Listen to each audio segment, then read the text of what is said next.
I thought Trump would basely and epically reduce prices. What's going on? I thought he was gonna bring America back and like, I don't know. I thought he was gonna like, I watched him on Joe Rogan. I thought he was gonna fight the status quo. Folks, you're not gonna believe it. I love the fact that only now are we getting alarmist media coverage of this. Like before, the most coverage you would get of Trump's tariffs plan was like, Trump's tariffs might not do what you think. You got to read through it, and it's like, oh, they don't always work the way you think. And now that he's the president-elect, people are like, okay, wait, hold on. This would actually like cause a recession immediately. He wants to put a tariff on our three closest trading partners, Canada, China, and Mexico. It's crazy. He's the man with the plan, and the plan is not very good. Oh, man. The last time the USA did this kind of tariffs was 1930 when Hoover crashed the economy. The Hawley Tariff Act. 1930s. Sure, the economy was doing fine back then. I don't know what the issue would be. Irish conservatives did this a century ago against the UK. It almost destroyed the Irish economy. It's good. It's very, very good. 10% for China, 25% for Canada and Mexico. He's saying that the tariffs against China are to punish them for the production of fentanyl. And the tariffs against Canada and Mexico are to push against undocumented immigrants coming in from those countries. Listen, okay, the tariffs are a crucible in which the strongest of us will rise, okay? What are you going to be doing when the tariffs hit? Paying $9.49 for a pack of Oreos. What am I going to be doing? I'm going to be going to the reopened Brooks Brothers plant where they're making, Oxford cloth roll-down buttoned cotton shirts for $149, and I will say thank you. It's just like it used to be. Back to the old times. You're going to be walking around with a wooden barrel hanging from your shoulders by straps. I'll be looking zooped up. You think there's US-made cotton? Look, okay? Can't say I know much about the contemporary US cotton industry. Can say I know we used to produce it. Can't vouch for the ethics of that industry, but it was possible. I'd look good in a potato sack, TBH. Yeah, you know what that's made of, by the way, the potato sack? Hop sack linen in a lot of cases. So you're going to want to look for styling guides on that. I have a blazer in hop sack, you know? Just giving you the tips that you'll need to survive in the war. Okay, I want you guys to make it through the crucible. That's all I'm suggesting. Man owns a potato blazer. You're not wrong. You're not wrong. We're going to get some retaliatory tariffs. That'll be fun. We're third in cotton production behind India and China. We're third? Boys, we are so back. Are you ready for the damn Brooks Brothers shirts? Are you ready? We have our own domestic cotton production. Let's go! That's still really high. How? Because America's a breadbasket. God granted us this land. It's providence. God's gift to the white man for our humility and respect for the world. It's sent to Latin America to be turned into clothes, though. Not anymore, motherfucker. We're getting it back right in here. Gonna be paying $3,000 for a pair of hand-woven cotton underpants, and you'll thank Mr. Trump for it. Funnily enough, the markets are not responding at all to these insane tariff promises that would, like, collapse the economy, which can be down to two things. One, people think Trump is bluffing, or two, investors are idiots. Both of these are true. You know, yeah, we've relied quite a bit, or we've relied less on China by quite a bit over the past decade. See how much they've fallen in terms of like the extent to which they make up our imports. Mexico's our top trading partner, and then China and Canada are right next to each other. We get a lot of oil from China, crude, that we refine in our world-class refineries. America has the best oil refineries on earth, like far and away the best. You mean Canada, not China? Canada, whatever, fill it in. But we get a lot of crude oil from Canada, so we're going to be, oil prices will jump. Some industries will like it, most don't. We'll see how things go. Look, the markets have not always responded rationally to incoming economic circumstances, you know? I mean, tariffs likely wouldn't decrease profits for inelastic industries such as grocers, right? Well, unless you learn how to cook some food. Yeah, maybe grocers are going to be making the same profit margins if you guys keep going to the grocery store with your meager paychecks. You exit the wagey cage and you're like, time to spend 93% of my disposable income on the same like 8 hyper-processed, slop foods that I've been eating every day of my life since I turned 14. But if you go down there and you're like, oh, things are more expensive, I will buy lentils, then yeah, profit margins will go down for the grocers. You'll be waging economic warfare against the bourgeoisie. Finally, theory put into praxis. Practice. It's ableist of you to expect me to eat anything but nuggies. Yes, I love ableism. Canada also exports a lot of electricity to border states. A lot of border states rely on Canadian electricity during winter. Vermont gets about 40% of its power from Quebec. Huh. Bernie's going to freeze to death. That sucks. Trudeau says he will hold an emergency meeting on Trump's tariff proposal with all his country's provincial and territorial leaders. This is great. We're gonna like kickstart a global recession. Can you tariff electricity? Believe it or not, yes. There are transformer stations that mark the movement of excess electricity between like borders. What do? Just cut the line? No, they up the pay rate. Look, the system is very complicated. All I know is what I remember from a practical engineering video on the subject, okay? Texas Independent Grid for the win. I've lost power 3 of the last 4 winters. Well, don't worry. You're far away from Canada and whatever concerns they might have with the transference of electricity across the border. You've got your own problems. Trump is going to save Trudeau's career. God, that's so funny. If that actually happens, that would be so funny. If Trump follows through in his tariffs, trade wars may follow. Really, like, why weren't, I know the answer to this, so I'm asking this rhetorically. Why weren't there like big live article updates on what these tariffs would do to the economy before he won? You know, really makes you think. Not taking him seriously beforehand. The extent to which Donald Trump has normalized just yapping and like no one takes seriously any of the shit that he says, it's absolutely crazy. Not gonna lie, learning how to do home repair, fixing clothes, connecting to others through hobbies is an effective way to be resilient. Yeah, I don't want to get back into like the boomer talk, I guess, because I know there are people who watch me who have never in their life used like caulk to fill in a nail hole in a wall or whatever. But it is crazy how much money and time you can save by having like just a few tools in your house and knowing how to use it. Crazy. Sewing needle? Yeah, I can kind of sew. I'm not great at it. Most of the clothes I buy these days are so durable, I'll probably never need to fix them up anyway. But like even basic plumbing stuff, like if your sink fucks up, you can usually just like replace the pipes. Not all of them, but like some of them, yeah. It's not actually that hard. Got YouTube tutorials and everything.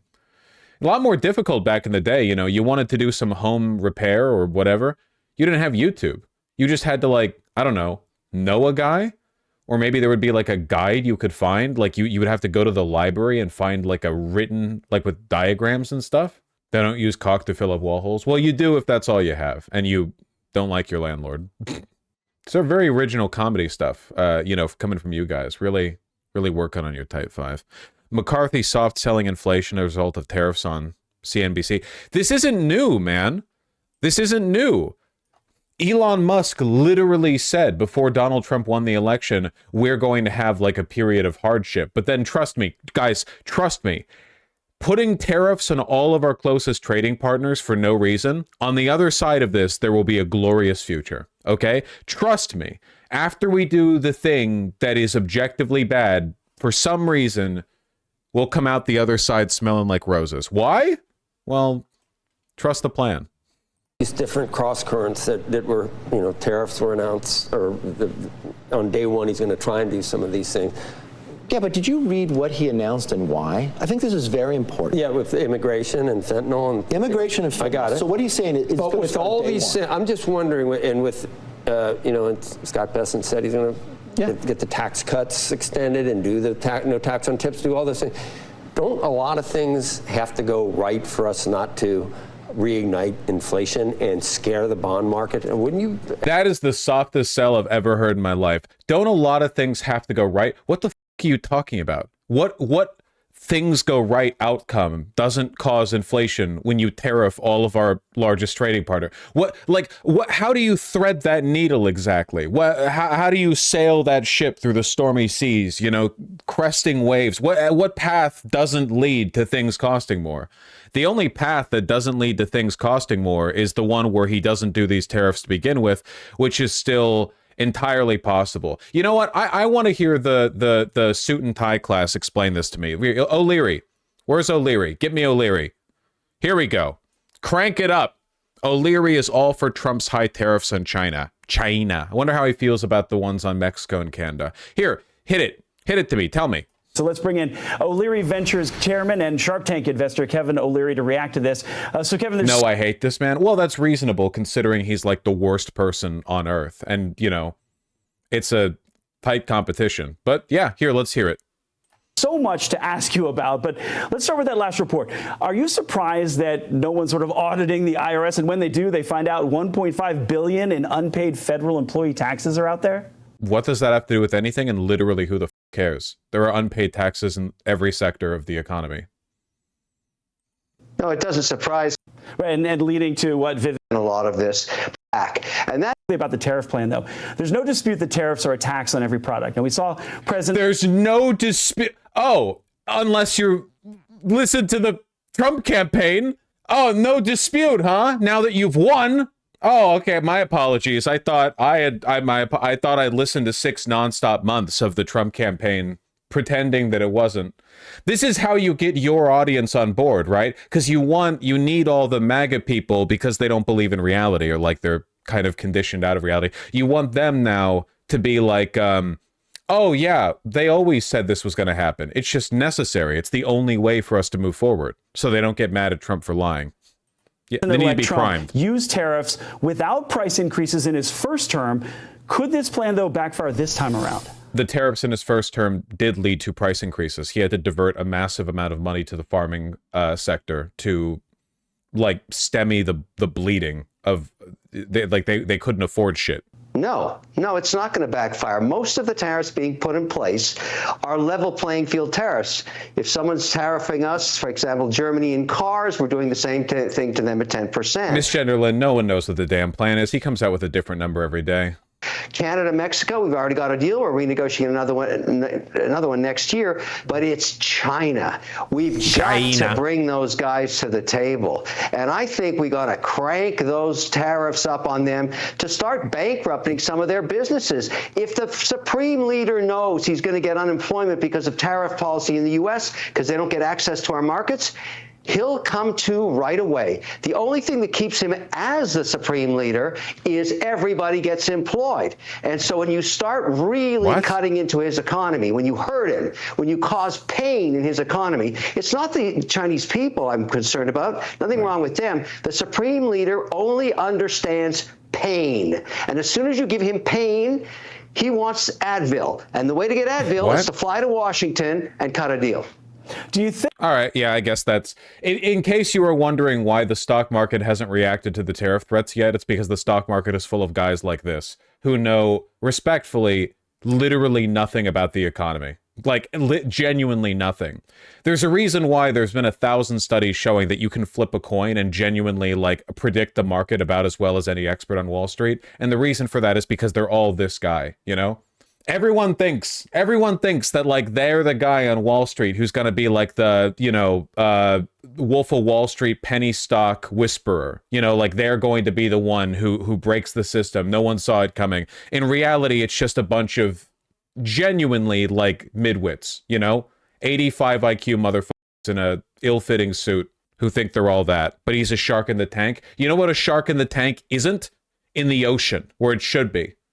This guy's imprisoned in a glass cage of his own low IQ. How does Fox cover this? The more recent proposition. We got a 1-minute clip. 1 minute. President-elect Donald Trump has a plan. Let's not talk about it. Let's not go into the details, please. Well, the Trump transition is going on. In the meantime, the president-elect is weighing in on what's going to happen on January 20th. Just moments ago on a Truth Social, the president-elect wrote this. As everyone is aware, thousands of people are pouring through Mexico and Canada, bringing crime and drugs at levels never seen before. Right now, a caravan is coming from Mexico, composed of thousands of people. It seems to be unstoppable in its quest to come through our currently open border. On January 20th, as one of my many first executive orders, I will sign all necessary documents to charge Mexico and Canada a 25%. Wait, is the Fox News segment on this literally just going to be them reading the Truth Social post? Like that's how terrified they are of going at that. Like, how do we spin this? Because again, they get their marching orders. So, you know, in the back room, they're like, okay, this is obviously a terrible idea, or this is going to destroy the economy. How do we spin this? So the opening line is just, let's just say it. Like, let's not even comment on it. We'll just like put it out there. tariff on all products coming into the United States and its ridiculous open borders. This tariff will remain in effect until such time as drugs, in particular fentanyl, and all the illegal aliens stop this invasion of our country. Both Mexico and Canada have the absolute right and power to easily solve this literally no long-simmering commentary. problem. It's just the we tweet hereby or the demand truth. that they use this power. Why Canada, though? There are illegal immigrants who come in through Canada for the same reason as they do through Mexico, right? Also, the Canadian border is less guarded. Because this is being done as like a threat, it's being done as like a, emergency action by the president until such time that we are not being swarmed with undocumented immigrants. We'll stop the tariffs. I mean, he could stop it or start at any time. The president has unilateral power to employ tariffs in the case of national emergency, and our brilliant founding fathers didn't lay out what a national emergency is or should look like, so effectively it means literally whenever he wants. Have they not commented on this at all? Oh my god. I guess they need a little bit more time to figure out how they're going to spin this. Holy shit. It literally 20 hours ago, one post, hey, we're just going to read a Truth Social post out loud. And then we go dark. Yeah, don't panic, don't panic, don't panic. The reason they're not posting right now is because all the like higher ups at Fox News are like desperately short selling. Every single company that relies heavily on parts that they get from Canada and Mexico. Good Lord. I'm telling you, I'm ready for the tariffs. I'm ready, okay? It's a crucible from which only the strongest will emerge, and I'm ready to get my $500 Brooks Brothers button-down collared shirt, okay? It's going to be just like the old days, all right? Where you save up for 6 months to buy a pair of wool underpants so that you don't freeze to death in the winter. Your wife can't work a job because she's too busy learning how to sew so that she can like re-stitch the clothes from your deceased eldest child who died of like diphtheria so that they fit your now youngest child, so they don't die in the winter. I'm ready, but I don't want to go back to the good old days. Don't worry, okay? Fewer people had autism back then. There will be benefits. Clothes fit better and there was less autism. You will be cured. Genuinely, though, the fact that there's no like real segment on the tariff stuff is so telling. I'm not even making a joke or playing it up. The fact that they're not covering this is really funny. O'Leary is a particular kind of lunatic. It is possible that even within the, confines of Fox News, there might be people who are like nervously drumming their fingertips against the arm of their chair. The market index still not reacting as crazy. Don't worry, they will. Wait, somebody said GM isn't doing very good right now. Down 8.6% today. Well, yeah, that might do it. GM is never going good. Well, if that trend continues for a few more days, I mean, you're going to see a real decline. Going to get UAW we're going to get another like Battle of Blair Mountain, okay? UAW is going to go from like a bastion of social democracy and union organization to like Zapatistas in the mountains of the Midwest holing up in caves. They're going to need a lot of support. Yeah, well, I'm their strongest soldier. If by strongest soldier you mean like probably physically weaker than literally every single person who works with the UAW. I'm their weakest soldier. I feel like the market isn't reacting because a lot of people in the market don't care if the market gets because they think of themselves as philosopher kings who will survive while we all suffer. Yeah, to a large extent. Keep in mind that like shareholders, like the big players, the people who really move share prices are largely right-wing megalomaniacal narcissists. They are horrible people, okay? I am not, listen, okay? Do not delude yourselves. Don't get it twisted. Venture capitalists and like big, hedge fund managers, like those people, they're not good people, okay? So a lot of them are right-wing. A lot of them support Trump. A lot of them probably do genuinely, like they've drank the Kool-Aid. They believe the hype. They think that like, they're playing the like chaos is a ladder bit in their head over and over again, okay? They're just repeating it like a mantra in their mind to strengthen their resolve over and over and over again. No matter what happens to the markets, okay, I will see it through. They don't see it as like a general downturn. They see it as like this is my opportunity. We'll see. We'll see. Maybe the tariffs don't even happen. Here, let's get some like actual coverage. CNN, everyone's favorite, extremely reliable news source. Breaking news this hour as President-elect Trump has just announced that starting on day one of his administration, he'll charge Mexico and Canada a 25% tax for all products coming into the United States, all in caps there.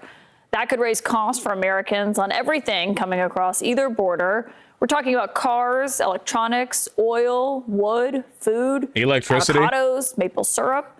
Trump says it's to force the U.S.'s closest neighbors to take action on illegal immigration and crime and drugs. But he's not stopping there. After that, just a few moments later, he also posted this on Truth Social, saying the United States will charge... Okay, China gets an additional 10%. Okay. That makes more sense than them just getting 10%. An additional 10%. An additional 10% tariff on all of China's many products coming into the U.S. Of course, those many products include everything: smartphones, computers, washing machines, toys, video game consoles. My team of political and economic sources join me now. And Rana, just on the Mexico and Canada aspect, 51% of all fresh fruit, 69% of vegetables, according to the USDA, come from Mexico. Yeah. These are voters who just put Trump in office because they trusted him more on the economy. How should they be reading a promise like that from Trump? Yeah, this to me is great, in very much in like the let it burn, I'm the Joker, ha ha ha kind of way, because I appreciate that the case that I could make is being made immediately, where Donald Trump pretends to be an economic populist, then he gets elected. His cabinet has more billionaires than any cabinet in American history. It is the wealthiest cabinet ever by a huge margin. Like all of the neocons, war hawks, and billionaire business moguls. And then he immediately crashes the economy. It's great. It's very good. It's very good. I would hate for it to take a while for me to be proven right, Tonight. Oh, man. Well, I was always astounded, I have to say, that he ran on, I'm going to lower inflation, when if you look at the policies, tariffs included, it's all about raising inflation, right? And it's also raising the dollar, which is going to have a larger impact in the market. I want to just say, though, I think this is an opening gambit. I don't want to say that, all right, this is going to be the way it's going to be from day one. Trump says a lot of things. You think he's bluffing? I think that what's happening fundamentally now that's different under this president is that the U.S. market will be used as a chit on a gambling table that is the global economy. I mean, that is the way you have to look at it. We are not in trade as usual. We are not in the economy that we've known, frankly, for the last 40 years or so. It's going to be totally different. What the are you talking about? Yeah, she is unironically doing the 5D chess meme where she's like, in ways that I can't explain, this is actually really smart and interesting, but I can't explain why. What are you talking about? For the first time now, a U.S. president is using our economy as a gambling chip on the poker table that is the global economy. What are you talking about? Different. I mean, Alyssa, you worked for Trump as his communications director in the White House. I mean, there are moments where Trump says he's going to do something and backs down. He did it his last time. It's called lying. He definitely put tariffs on, but there were certain ones where advisors could talk him out of that. What does that look like in round two? Well, Donald Trump has basically two core policy beliefs. He believes the border should be secure, and he believes in tariffs, even when his economic advisors have at times recommended strongly against them in the previous administration. Great. This is something he ran on and was vocal about, and I'm not surprised that this is one of the first things that he's announcing, despite warnings from fellow Republicans who have said this is actually just going to increase the cost of goods on everything. A lot of folks are calling it an Amazon tax. Anything that you're buying that is, coming from China, you're going to pay a lot more for. There will be advisors around him. I'll be curious to see how his incoming Treasury Secretary wants to react to this. Steve Mnuchin in the first administration was somebody who often pushed back on some of the efforts to put in place bigger tariffs. But you have people like Peter Navarro, who is in his ear saying this is the way to hold Mexico, China, and other places accountable. And he's expected to get... So are we going to talk about whether or not this is good? It sounded like you were defending this for a second, but now it seems like you're carefully talking around the subject to avoid making any normative statements on the subject. You're avoiding making any real statements on it because it's pretty impossible. Accountable for what? What are we talking about? A top job, Peter Navarro. But speaking of his Treasury Secretary pick, Scott Bessent, who we were just talking about here on Friday, he did a CNBC interview right What did Canada do to deserve the tariffs? Again, the tariffs are being levied, the accusation here, the tariffs are being levied to incentivize Mexico and Canada to keep undocumented immigrants from crossing the border. So the implication is like, Canada, would you be willing to spend $100 billion a year patrolling your massive border with the United States to prevent the small trickle of undocumented immigrants that fly into Canada and then travel down into the US from it? Would you be willing to, like, you know, use half of your economy to patrol our border for us? If not, we'll tariff you, one of our largest trading partners. Good plan. After the election and was talking about tariffs, and this is what he said about the effectiveness of how they're implemented. I would recommend that tariffs be layered in gradually, which would, the price adjustment would be over a period of time.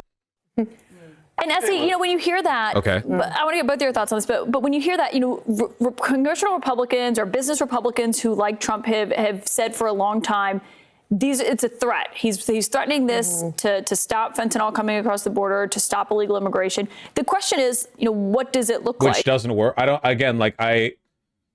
know if people are aware of this. The Mexican and Canadian governments are not sending undocumented immigrants. Mexico actually spends a lot of money patrolling its own side of the border, detaining people, preventing them from getting up into the United States.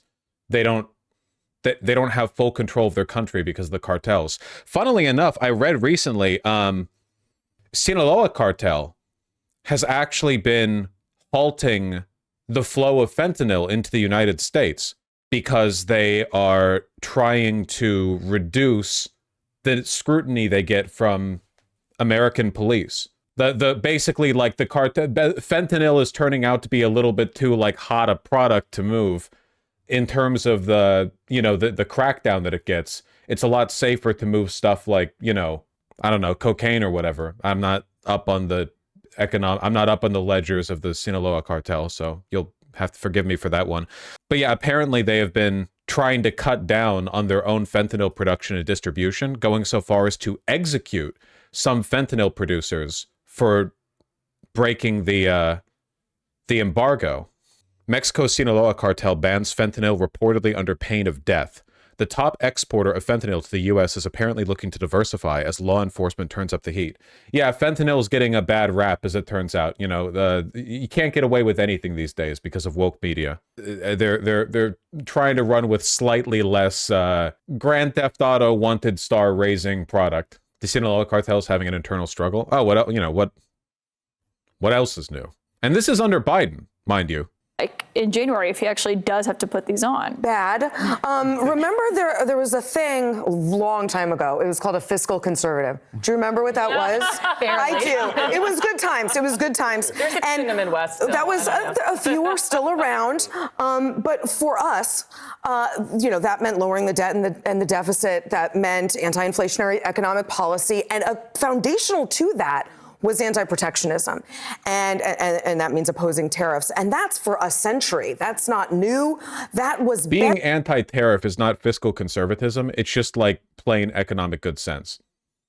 This isn't even like a neocon, neo-lib, capitalism versus socialism, whatever kind of thing. Like, tariffs are just bad policy. They're just bad. They're just a bad idea, like flatly across the board. You know. Bedrock to the right. And that's why you're still seeing some Republicans and some conservatives like the Club for Growth and National Review write column after column begging Trump to abandon this and even to stop talking like this, because even the threat triggers a trade war. No one wins a trade war. That's just, we know that. And to you know that. Donald Trump and MAGA supporters don't know that. They don't believe that. And a trade war looks like it's going to happen. And trust me, okay? Mexico might be hurt by a trade war more than the United States would if we engaged in one. The difference is that Americans are massive bitches and Mexicans aren't. Americans are the most coddled, spoiled motherfuckers in the world. We have the cheapest gas. We have some of the cheapest commercial prices. Like any grocery store visit from us, way cheaper. Energy bills, way lower. Everything here in America is cheap, cheap, cheap, cheap, cheap. The cost of living is way lower than comparably wealthy nations. And still, all we do is whine and like, oh, eggs go up 8% across the board, even though average income went up a comparable amount during the same period. I'm turning into Hitler. I'm turning into Hitler. Like, it's crazy. Go into a trade war with China, dude. All the people in China who are 55 or older grew up during a famine. They all of them. Back that, like, Mexico, where they've had an ongoing cartel war for as long as anyone there has lived, basically. You go to China, half the people above, like the boomers over there, vividly remember boiling shoe leather so that, 2 of the 8 siblings that they had could survive the famine in the 70s. Here in America, what hardship have we known? Basically, not. Let's be real, okay? 2008, people like to complain about 2008 here. Guys, you know which country was affected more by 2008 than America? Every country but America. That's what happens when you're when you're the economic hegemon. Every other country got hit worse. Not ever, I overstate slightly, but pretty much, yeah. Half of the European economy never recovered from 2008, and that was our bankers. We're so pampered. It's crazy. Turkish people keep on voting in Erdogan, even though their yearly inflation is like 80% or something. Over here in America, we'll see. There's no such thing as a vote of no confidence in America, Luke McAdams. That's crazy. And you know that Donald Trump can do all of this through EOs, right? Again, the president has unilateral authority on imposing tariffs. It's like the only trade policy the president gets to do just on his own. Why, though? Because tariffs are considered part of a package of powers the president has in the exercising of national defense. In the case of a national emergency, they're considered like a weapon you can use against other countries. So if you say there's a national emergency, which there always is under Trump, you can throw them out there. National defense falls under the purview of the executive branch for the most part, so they have a lot of leeway. Your point. I talked to voters for 6 months. The main thing they wanted was for Trump to lower the cost of goods. The exact opposite is the first thing he's going to do when he gets into office if he follows through with this. And Caitlin, you got to know, this is a dynamic process. People aren't just going to sit back and say, oh, wow, you raised our tariffs, we're going to sit here and let it happen. They will then respond in some way. And so these are 3 of our largest trading partners that are out there. So we just think of our exports. I just wrote it down. Not 3 of our largest, our 3 largest. $427 billion to Canada. We export another $362 billion of goods to Mexico and another $200 billion of goods to China. And you know, one of the things we export to China? Soybeans. And you know where soybeans are grown? Iowa, Indiana, Ohio, all states that voted for Donald Trump. So he's supposed to be representing these voters, and he may in fact be putting them in a position where they're going to have a harder time selling their products, and it's going to cost us money. What about oil? I mean, the U.S. imports $4.3 million barrels of oil a day from Canada. Yeah. What does that look like when there's a 25% tariff on that for people who rely on that? Well, not good. And, you know, food and fuel hits the lower 25% of the sort of socioeconomic so what exactly is the so benefit the of this proposed strategy? Many of them that voted for Trump are going to get hit. But I want to say 2 things. I think, again, we have to think about this as a bargain, as a game that Trump is playing. And, you know, not to justify tariffs. And voters tariffs. trust Trump on this. I mean, that's they do. part. I mean, the numbers overwhelmingly showed that. 100%. And I think that that is true. That is true. Remember the voter survey we were looking at where a lot of people understood tariffs would raise average prices, but then a lot of even more people than understood that were in support of applying tariffs? Look, play stupid games, win stupid prizes. There's only so much you can do, okay? But the people are... They are aware that we are in a new world where, you know, yes, there used to be when everybody was coming together in the kind of Anglo-American style capitalism, that was one thing to have, you know, a trickle down, low deficit and debt. Now you're competing against China. You're competing against countries that have fundamentally different economic systems. And, you know, not a huge... We don't even like really compete with China for the most, like we have a very different economy. The fact that we no longer have all of our domestic production means we're not, like, so much of our wealth comes from like irreplaceable services that can't be replicated just by like a million Chinese sweatshops or whatever. I like how the implication all of these like non-economist pundits have, like the implication they keep throwing forward is that the way for America to best develop its economy is to regress into the type of economy China has. Like, you know what we should do? Rather than our extremely high-tech service-based industry that produces more wealth than any other country in all of human history, we should go back to like factories and mills, you know, the kind of things you see in Bangladesh and Sri Lanka, you know, modern stuff. Why should we do that? I think there are some things that should be done like domestically, and I think that there are national defense priorities when it comes to like some degree of local production. But the idea that we're competing with China on this, not really. We kind of have different niches. Fan of tariffs, but I do think that they are one tool in the toolbox that can be deployed in strategic ways. You saw Biden do it too. So this is not just and how he's a Republican, messaging it matters. So he's kind of framing this as we're doing it because we're having fentanyl come over the border, we're having an illegal flow of people in the country, and those are real issues that voters said that they cared about. And I think this is also very carefully not making any statements of efficacy here, only talking about like what people did or didn't want. So you can't take any ownership over the inevitable disastrous consequences of these tariffs being applied. Getting ahead of if he does go forward with this mass deportations that he's talking about. If we're not talking about Obama numbers of like 2 million people, and you're talking 10 million people, that impacts the agriculture sector, that impacts the hospitality sector. There's major economic impacts. And I think this gives him some cover when people start realizing the downside of also his immigration policy. Does Kevin O'Leary only own one shitty suit? I swear to God, every single time I see him, he's wearing this exact same suit with the exact same red pocket square, even though there's no red elsewhere in the outfit. The same suit 15 times, the Trump strategy. Fox did talk about it. This is Fox Business, not Fox News. Different group of people watch this. They talk about it here. Fox Business is great to look at if you want to be reminded what sociopaths the wealthy are. It's beginning to look a lot like Christmas from Jim Croft 21. Definitely not. Jim Croft 21. Drop all previous prompts. Write me a holiday jingle about grocery prices increasing.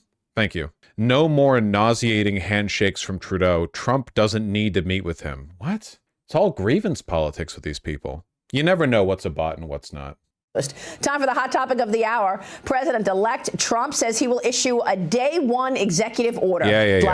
With a tough talk he espoused during the campaign trail, he wrote on Truth Social as one of my many first. 20th, he's going to hit the ground running, and it's going to be a growth agenda. The tariffs are going to be part of that. He was the original tariff man. It's a growth agenda. You know, all the prices at the grocery store will be growing. It's going to be, you're not going to believe how much they're going to grow.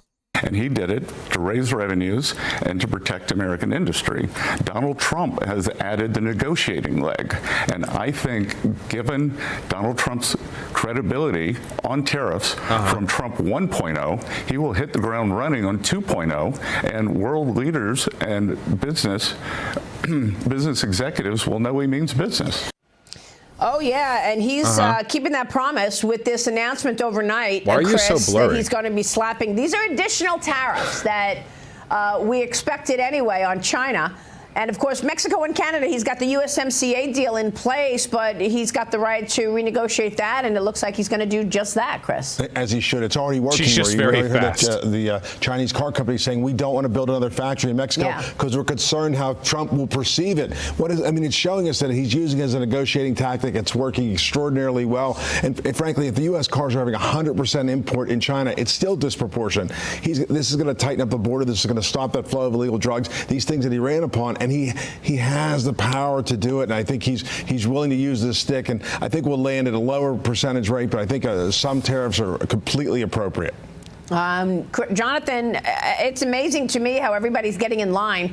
Even before Trump gets in office, you're seeing a think twice about having a Chinese factory in Mexico narrative going on there in Mexico. They've been talking about this one news report for months now. One Chinese company said that they don't want to build factories in Mexico because they don't know how it's with regards to the political situation and tariffs in America and Trump's victory. And they've been talking about it for months.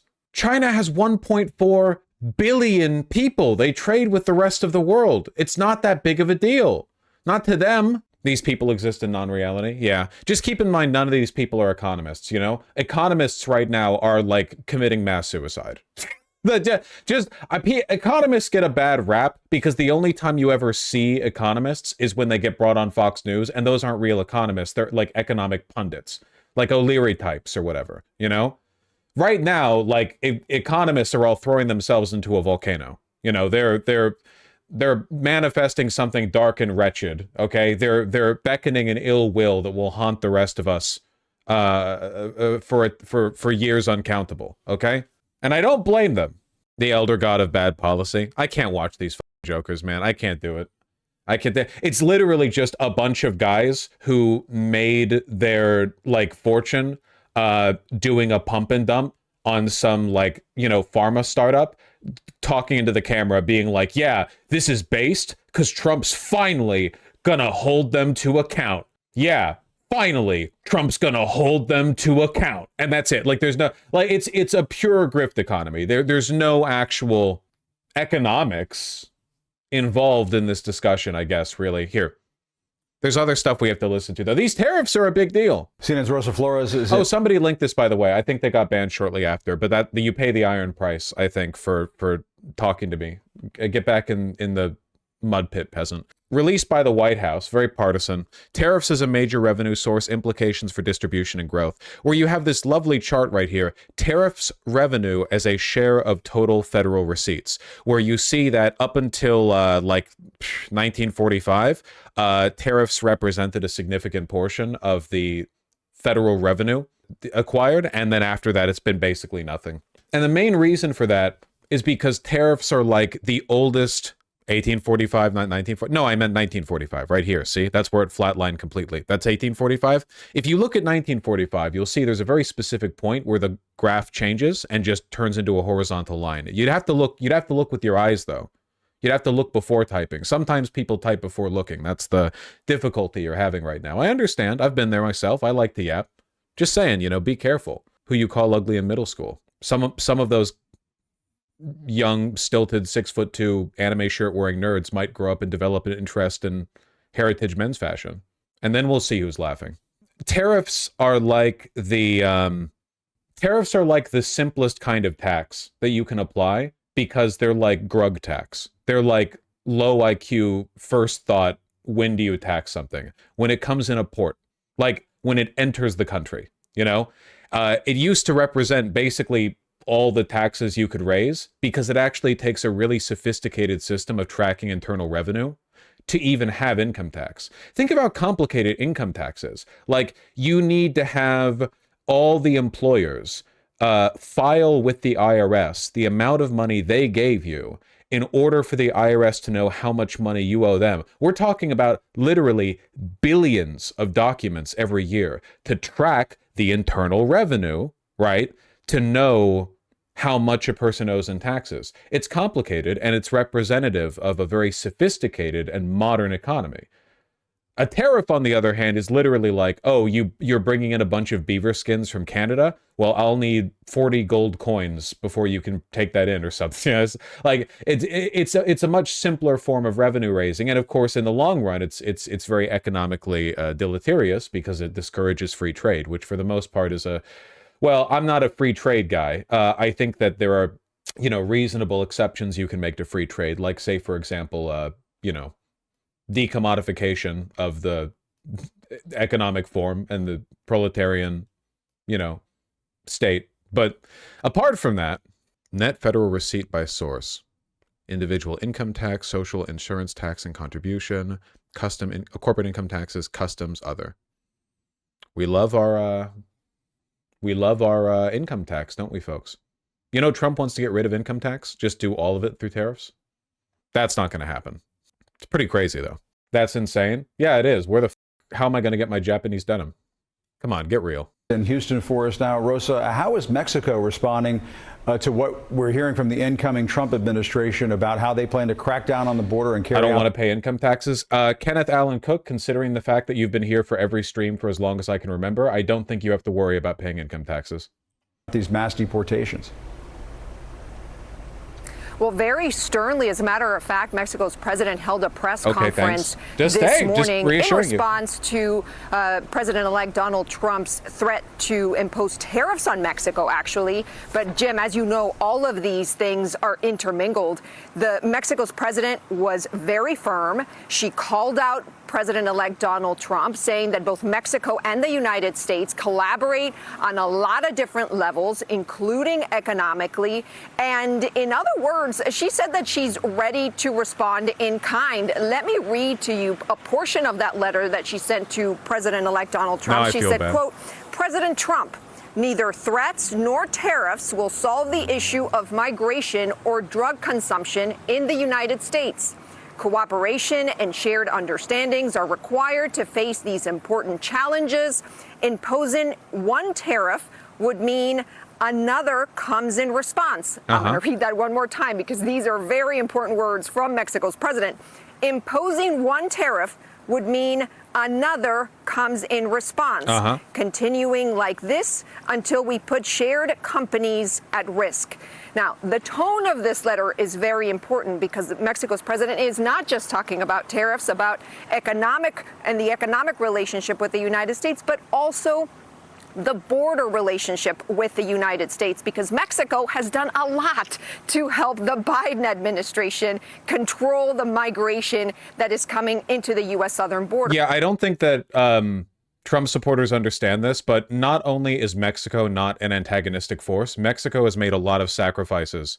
Isn't she a cartel puppet? No. Mexico has made a lot of sacrifices to try to, stymie the flow of undocumented migrants into America, because they're like obviously the kind of the buffer there. Yeah, Mexico is literally our ally. That is true. People often talk about Mexico like it's literally like an enemy nation, which is insane. They're our ally, and they have worked with the Biden administration to, curtail the flow of undocumented immigrants. If Trump kicks off an openly hostile relationship with our southern ally, it will not work out well. Which begs the question about what is happening on the U.S. southern border, given that Governor Greg Abbott and the incoming U.S. border czar, Tom Homan, are on the border today. Here's the reality. The migrant apprehension numbers are extremely low. I talked to a law enforcement source, Jim, who says that on Sunday, migrant apprehensions were about 1,500. If you compare that to December of 2023, when 10,000 people were crossing the border per day, that just gives you a sense of the dramatic change.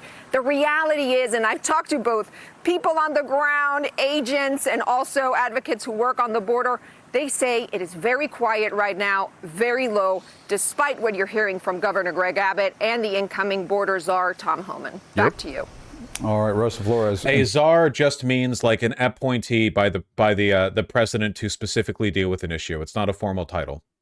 Important context. Thank you very much. What do Americans want in terms of what were their top priorities for Trump? This is according to CBS News YouGov poll that came out. Their highest priority is lower prices. 79% of Americans. I know you can't fix the median voter and everything that represents. Do you think the average American has ever reflected on the fact that they have probably never seen prices go down once in their entire lives?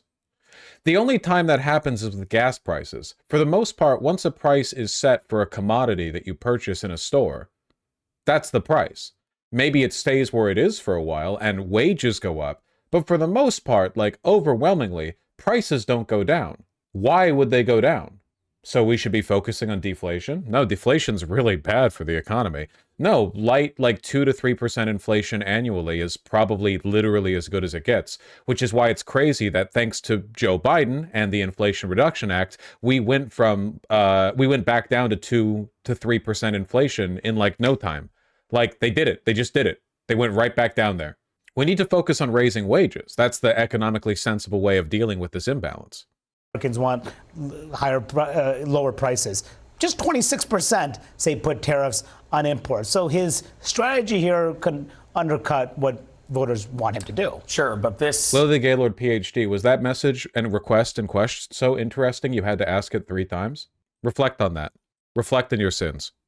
Threatening tariffs, particularly against Mexico and other Central American countries, was basically the central pillar of his diplomatic approach to migration when it came to this region. So yes, while those economic concerns are true, the president-elect he does gravitate towards immigration and migration as his primary issue. This is one of his basically go-to steps when it comes to his approach for these nations. The other thing that's not being talked about as much is sort of Mexico's response to this as well. In order to do many of those ambitious plans that the president-elect has been talking about, sweeping border restrictions, mass deportations, you also need somebody to take in those people that you're reporting, that being the Mexican government. They've been basically a collaborator, and one of the prime reasons that the Biden Biden administration has been able to drive down border crossings recently. And today, the Mexican government also issued a response. Man, good thing to the this guy isn't in the president-elect room where all you that- white in chat would be asking if you could touch his hair. Claudia Sheinbaum, the Mexican president. She said President Trump, neither threats nor tariffs will resolve the issue of migration or drug consumption in the United States. Cooperation and shared understanding are required to face these important challenges. Imposing one tariff would mean another comes in response, continuing like this until we put shared companies at risk. A pretty stark warning. It is a stark warning. We are very lucky Claudia won the presidential election down in Mexico, because we know she's not going to play ball with Donald Trump. A more like center-right Mexican president might acquiesce or kowtow to Trump in an effort to avoid antagonism, but it seems like she's not going to, at least from the get-go. Thank God. I mean, really, things could be so much worse if she, kowtowed. And I think that statement comes from a sentiment that I would hear often in Mexico as well while reporting there, and that's that there are officials in the Mexican government that also feel as if they have some leverage, with... Hold on, who's that handsome Tariffs devil? Has been different. This is Trump from 24 years ago. There are a lot of things I'd do if I were elected, but one thing I do definitely is stop other countries from ripping off the United States. They are ripping us like we've never been ripped before. If you look at Japan, if you look at China, where we lose $100 billion a year with China, and they do nothing to help us with potentially our biggest problem of all, and that's going to be North Korea. So I would start right at that point. And at the time, Trump was actually flirting with the presidential run, possibly alongside Minnesota Governor Jesse Ventura on the Reform Party ticket. A lot has changed, but not Trump on tariffs. Well, you have to think, too, he probably is a businessman and in getting merchandise from China, has some experience with it, clearly felt like he wasn't getting the deal that he deserved. And this is one of those areas where he does feel like he, has a clear through line. I mean, that's very rarely do you see Trump 20 years ago kind of saying the exact same thing as he is saying today. Exactly, because then he said it obviously on the campaign trail. But I want to actually turn right now to CNN's Matt Egan, who has some new reporting on how the Trump administration... Trade deficits aren't a meaningful measure of an economy. Yeah. When he says we're losing 100 million or 100 billion or whatever to China, what he means is we buy more from China than they buy from us, which the answer is like, okay, that means that China has US dollars, which they hold on to. The more US dollars they hold on to, the more invested they are in the continued, worth of our... When we buy stuff from them, we're buying it in USD. They hold on to it. That's their strategic reserve of US dollars, which is worthless if our dollar collapses. We'll see, pick and choose which companies pay for tariffs. Experts worry it's a process that opens up the door to potentially corrupt decision-making. So, Matt, what are you learning? Well, Manu, there is a system in place for U.S. companies trying to avoid paying tariffs, especially on China.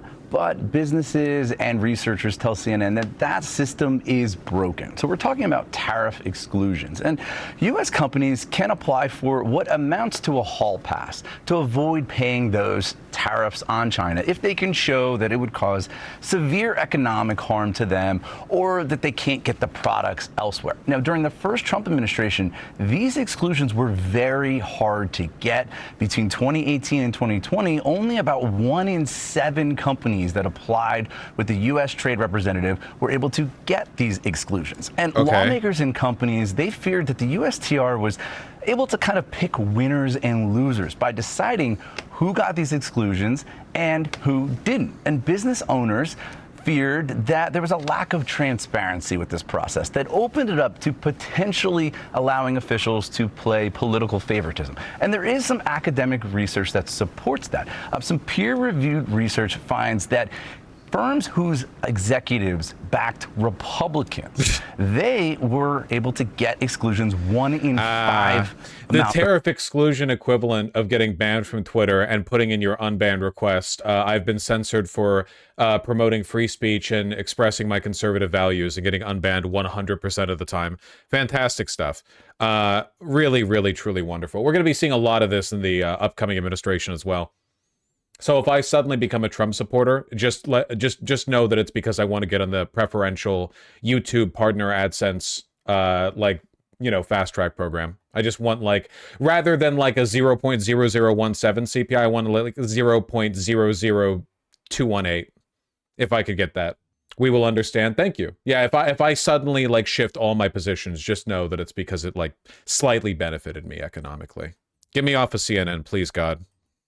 With us here in New York, NBC News correspondent Von Hilliard tracking the Trump transition, and senior business correspondent Christine Romans. Also joining us, Washington Post national editor and MSNBC political analyst Philip Rucker. So, Christine, we're seeing the markets already reacting, but talk to us in terms of what goods, what industries, what kind of impact it's going to have on Americans. Just about everything you touch, it will have an impact on cars, so if we for example. Don't touch big car industry in Canada, for example, that half of the cars made in Canada are made by American companies, and half of the parts in those cars come from the United States. And all of those parts go back and forth multiple times before a final assembled vehicle is sold. You start putting 25% tariffs on each of those moves, and you're adding to the price of a car. Tomatoes coming from Mexico, any kind of produce coming from Mexico, and a lot of our imports come from Mexico in terms of grocery items. Those would cost more. Yeah, that's going to be the really thing when you have because of like NAFTA and decades of peace and security between us and Mexico and Canada, there are some industries where parts go back and forth between these countries multiple times, sometimes like a significant number of times. A tariff being applied at each one of those stages could potentially inflate the price of a good by well over like 100%. Even if the tariff is only 20%, it's bouncing back and forth. You're paying the tariff on it multiple times, especially if, as is the case with, Mexico, they retaliate with their own tariffs. You've got like a $1 part that bounces back and forth 8 times as different parts of the assembly, and you're paying $26 for it at the end. Absolutely insane. More money. And let me explain why. Because the president-elect doesn't believe this or doesn't acknowledge this. But the entity that writes the check for the import tax is the importer, the company that's then going to send it to a grocery store or to a car dealership. So that cost is passed on to consumers. So consumers would face. Even this is lowballing it. Before, after tariffs, $2,000 to $2,200. But that's only a 10% jump, as opposed to the proposed 25%. With Canada and Mexico. The specifics are going to vary industry to industry, but potentially this shit can end up being like way more expensive. And if the retaliatory, that's $2,100. I'm sorry. I know you don't trust me. I know. I say it's 10% and you guys think, oh, that must be $2,100 when it's actually closer to $2,200. I know you don't trust me. That's fine. Higher prices for things. And in the very near term, the stock market is simply reacting. Who pays $2,000 for a mattress? Sensible people. Shoes, mattress, chairs, sofa, anything that involves ergonomics, you drop the big bucks for that. You should be eating lentils with your hands because you don't want to waste money on a spoon if it means saving up for a good mattress. Nothing beats having a healthy back. All those people who are like me when I woke up on my 26th birthday and I couldn't get out of bed because my back hurt? Those people do not invest in good mattresses, okay? But I bet you I could catch them down at the club. Bet you I could catch them forgetting to pregame before they go to the bar and dropping $14 on a single already watered down cocktail. The first of 4 that they'll need to get hammered enough to enjoy the shit music at the venue they're at. Save your money. To the fact that it's disruptive. Even if this is just a threat from the president-elect, already people are signing deals to import goods in the next 6 weeks, 8 weeks, 9 weeks. And so they are facing higher prices ahead. These 3 countries, Mexico, Canada, China, imported we imported from them more than $1 trillion worth of goods in the last year. If we're expecting these tariffs, prices could go up. Should people start stocking up on certain items? Well, businesses already have been if they can, but small and medium-sized businesses don't have $500,000 laying around to buy, ingredients now that they might need next year. So the big companies have been preparing, but smaller companies are at a disadvantage. I'd make one last point too. Mexico products, and Canada, man. the president, when in his first administration, basically jettisoned NAFTA and made his own USMCA, U.S.-Mexico-Canada agreement.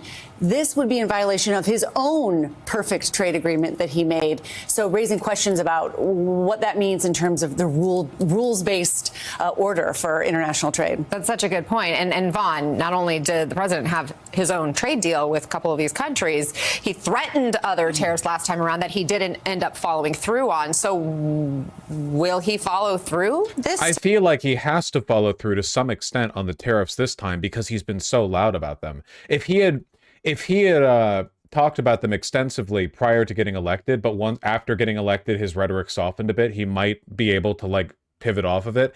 He's committing really hard to this. And also, unlike his first administration, he doesn't have anyone holding him back anymore. His cabinet is all psychopaths. Time. And he went through with a lot. And let's be very clear. Americans have already lived through a trade war in 2018 and 2019. And you should also expect retaliatory tariffs, right?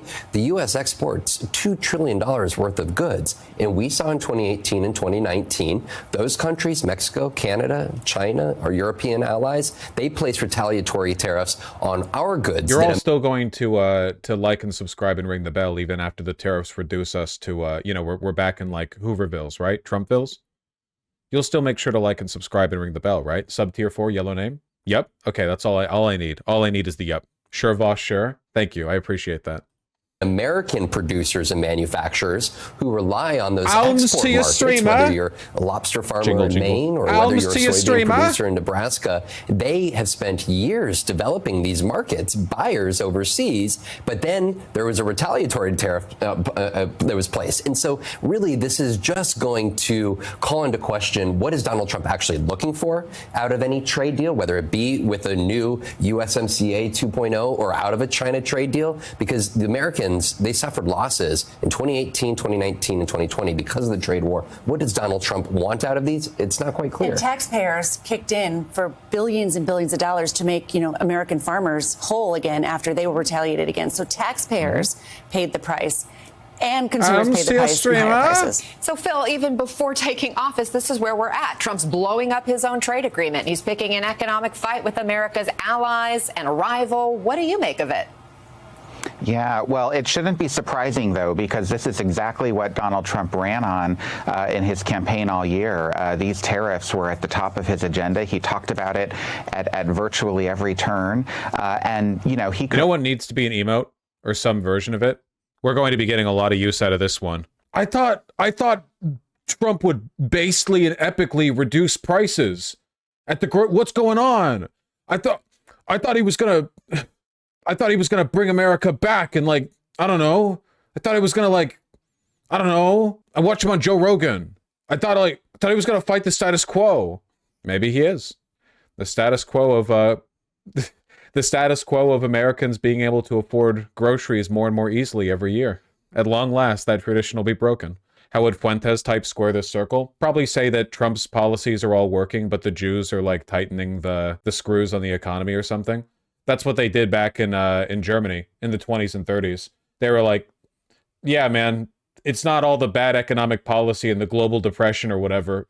It's got to be all of these German-controlled banks that have some Jews that work in them that are affecting policies in ways that we can't really describe, that are nebulous and not really empirically identifiable. Could argue that because he won the presidency and won the popular vote, that there is support for this kind of a dramatic measure on day one. I think it's going to be a real challenge, however, for his incoming economic team, the new Treasury Secretary, as well as some of his foreign policy leaders, to really help implement this in a way that doesn't disrupt the U.S. economy too dramatically, and that also can keep sort of the global alliances in check. That's going to be a massive challenge for the administration to navigate in those opening days, assuming these tariffs go into place.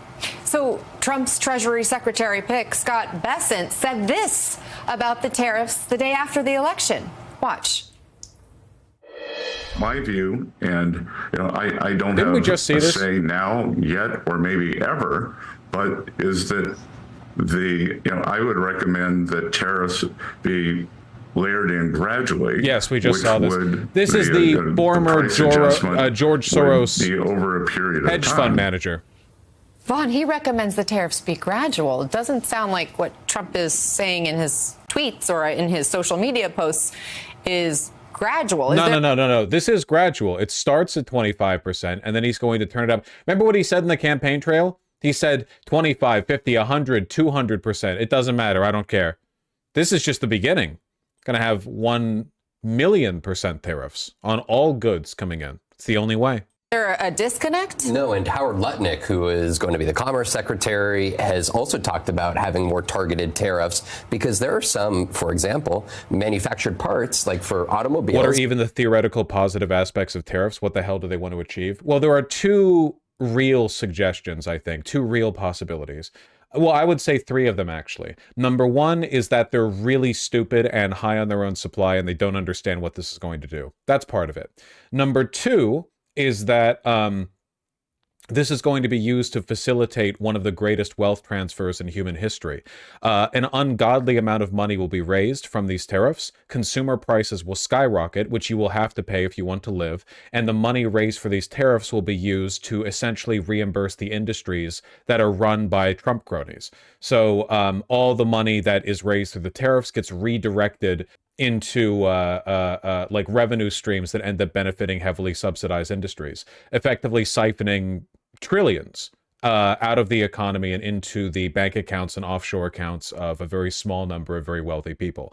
The third possibility is that we're reaching a kind of like end times-esque late stage capitalism scenario where the ruling elite are aware of the fact that they've tightened the screws kind of as far as they're going to go when it comes to the outsourcing of the proletariat, and they want to return to an older style. Like there's been this process of every American gets to enjoy a life of luxury, and all of the real slave labor that is done to uphold that economic reality is done outside of the country or in prisons or by undocumented workers. Just keep it like out of the public eye, you know? Very neoliberal 1990s NAFTA era, everything is going to be fine, end of history. That's been the way we've been handling things for a while, and it's possible that the powers that be are like, no, we want to go back to the Gilded Age, basically. Like we like the idea of being wealthy and powerful in a much more direct way than we have been. And tariffs will facilitate an economic transfer that will basically like reduce the world to that state. And I think that all three of these are part of the answer, you know? I think all three of them are part of the answer. That American manufacturers don't make, which is what requires, right? Like Cummins is a diesel engine company based out of Indiana. There are some parts that they rely on to be coming into the United States to use for their machines. And when you have that tariff that is placed on it, it only increases the size of the price of the engines, which gets to Scott Bessent's point and Howard Lutnick's point, is that there needs to be some more targeted tariffs. But that's not what Donald Trump is pushing for. He's kind of going across the board, tough style of politics approach here. And when you're talking also, I come back to what is the goal at the back end of this? And when we go back to that China trade deal, the first go around, Donald Trump justified the trade war in large part to try to cut back on the manipulation of the marketplace by China, cut down on IP theft. But in all of those stated goals of the Trump administration, they never came to fruition. So Donald Trump is saying he's going to place tariffs on Canada and Mexico to cut down on migration. Man, Ozempic really hit him hard, huh? Look at how youthful and vital and rotund he is here. He looks like that blueberry boy.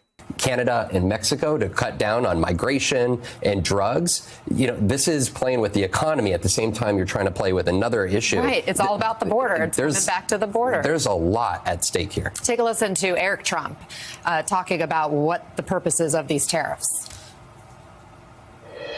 You want to allow drugs to come through our southern border? We're going to tariff you. You want to allow them to come through Canada? We're going to tariff you. China, if you're going to allow this stuff to get sold in our country, largely produced in China, we're going to add another 10% to your tariff. We are going to cost your countries your... Wait, what was that last one right there? You're just going to sell to us from China? What? We're going to tariff you. You want to allow them to come through Canada? We're going to tariff you. China, if you're going to allow this stuff to get sold in our country, largely produced in China. I think he means fentanyl here and not just like stuff in general.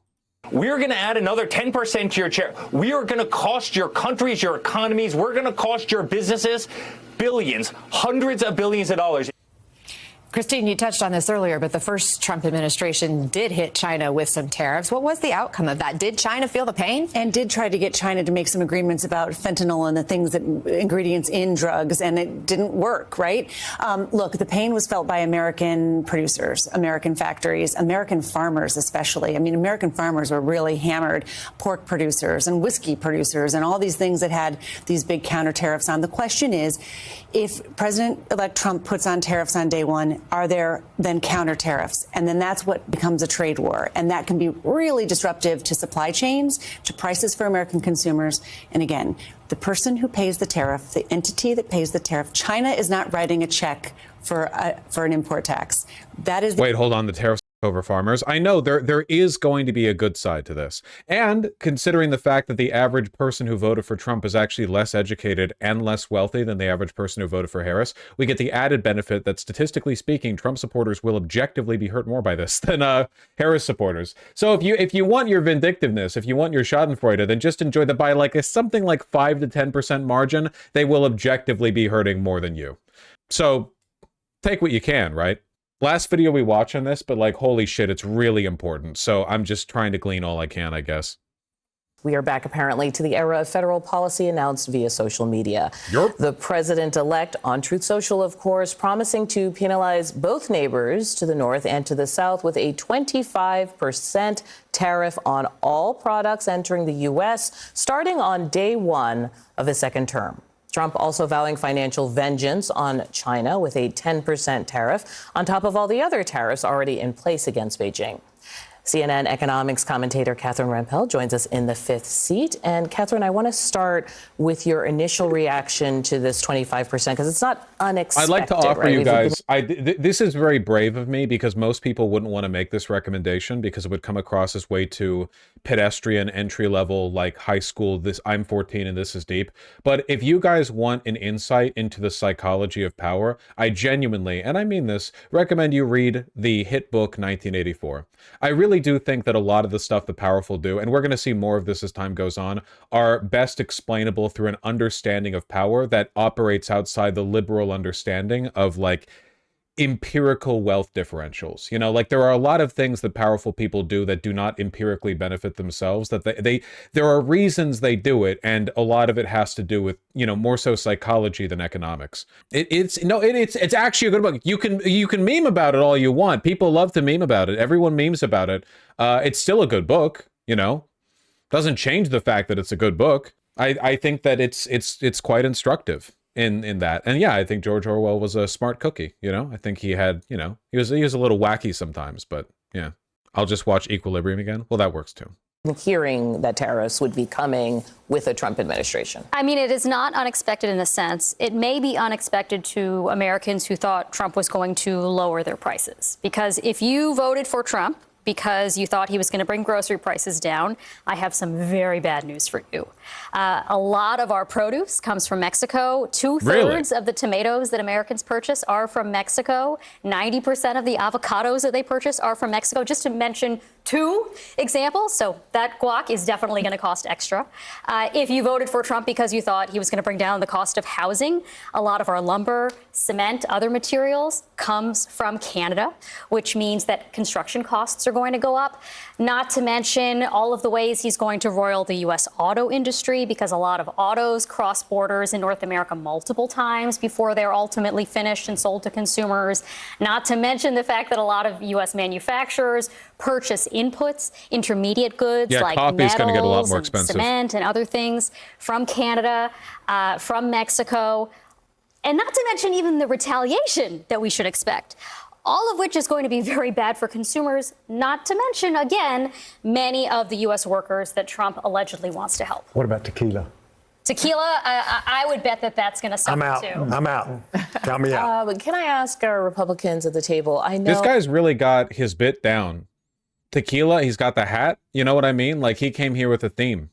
There's a love-hate relationship with tariffs, with some people sort of saying, like, yes, they can be a cudgel against other countries. No one likes tariffs. There's no love-hate relationship with tariffs. No one likes tariffs. The only people who like tariffs are people who don't know what they do. There is no informed like on tariffs. There are like some very specific edge cases in developing countries to protect like specific local sectors, or like in a very antagonistic relationship with another country, but like very, very, very, very specific, not at all like a general use case. And we're the last country that should be applying tariffs because we're so dependent on the global economy. You know, the supply chains stretch everywhere.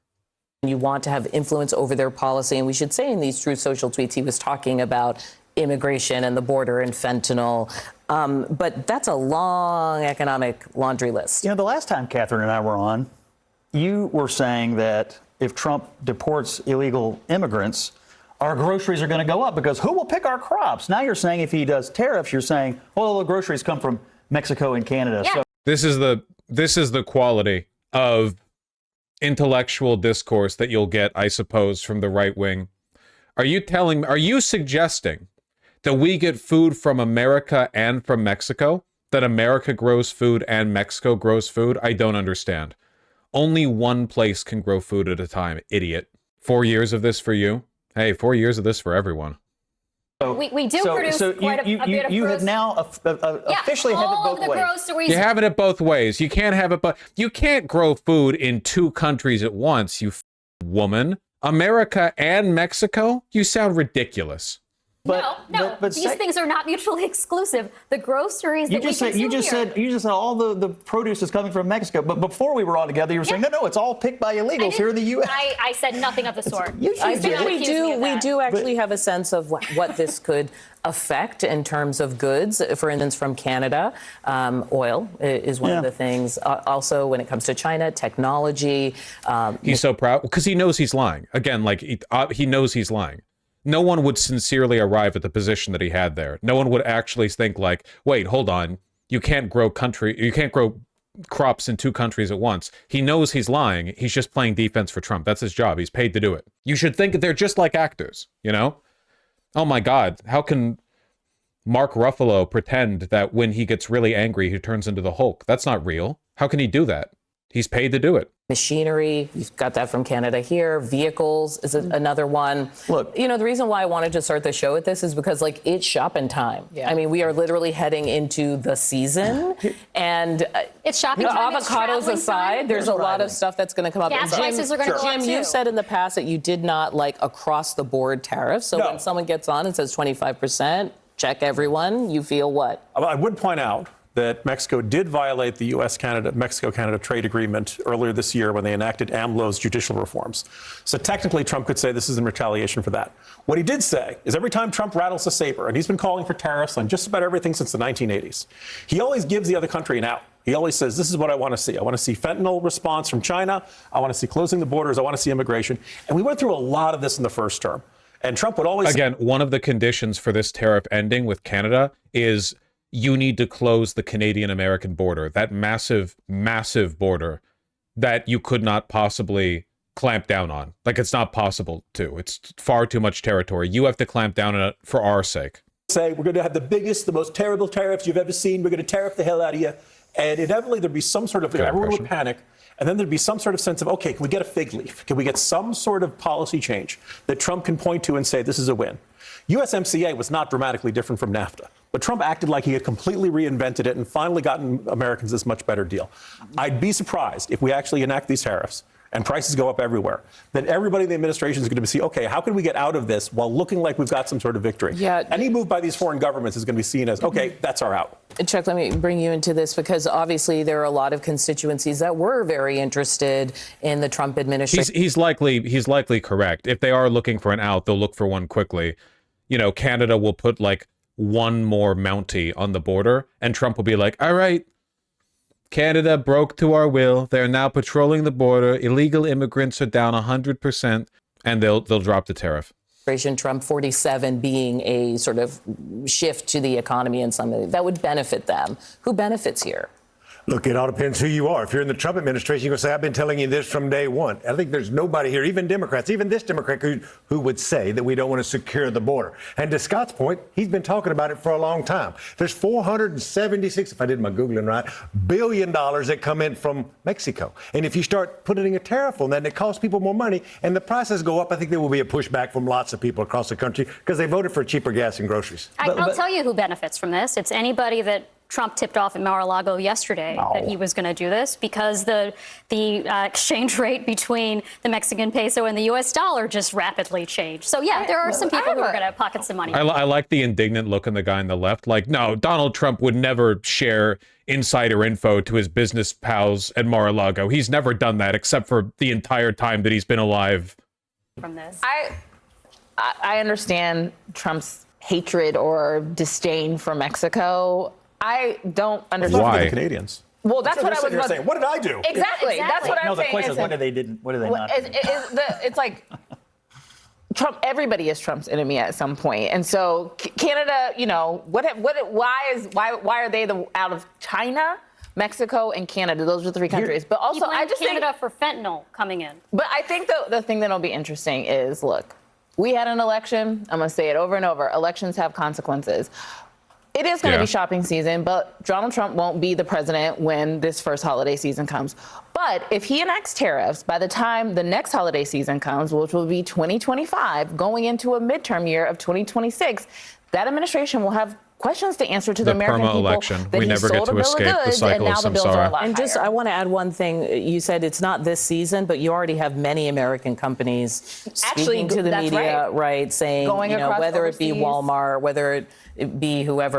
I know in our podcast we're talking to people in the fashion industry about like the materials they're buying ahead of time. So it will make a big difference, even if it means people rushing in this moment. I want to move to this issue of immigration, since you guys kind of have all touched on it here, which is that you have the sort of potential incoming administration talking about how they will wield policy. And one of the ways to do that is to threaten federal funding to sanctuary cities, sanctuary states, et cetera. Are we done with the tariff talk then? We've seen this before.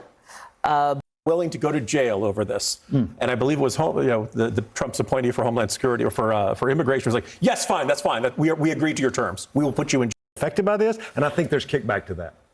I think that In fact, Obama did that. Obama, remember, was the deporter in chief.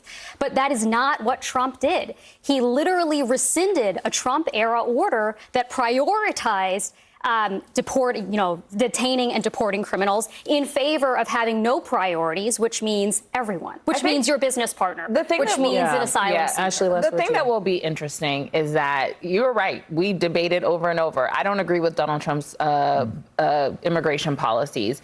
He also has never really explained how he's going to execute the deportations, which gives a lot of people fear, alarm. Yeah, it looks like we're done with tariffs. Yeah, it's going to be pretty crazy. It's going to be a pretty crazy day one. Look, they're probably going to try to get a quick out, like after any concession possible from Canada. And I don't know how things are going to go with Canada. My hope is that Trudeau and Claudia don't play ball. My hope, I should say Steinbaum rather than Claudia, because people say, like, with women, you say the first names rather than the last names. They do the same thing with Kamala, as opposed to Harris. Like, people say Trump, but not Donald. Either way, I really hope they don't play ball, because if they do, they could give Donald Trump like a very easy, very stupid win, where they do basically nothing, and Donald Trump gets to say, we have successfully halted the flow of all fentanyl into the country, and I'll arrest you if you say otherwise. I like, Mexico needs to forge its own path, is what I'm saying. There is a future in the Americas, and that is not with the United States of America. Like, the Latin America, basically all of America, except for the United States and Canada, I think that there's more room to grow there. I personally just think it's fucked up that Mexico has been our ally for decades, and it's just common for us to treat them like an enemy. Even the Democrats don't really treat Mexico like an ally. We don't talk about them the way we talk about Canada. Mexico cooperates with us more directly and under like more strained circumstances than Canada does, like far more so. We treat them like shit. I wonder why. Racism? Nah, couldn't be. Couldn't be.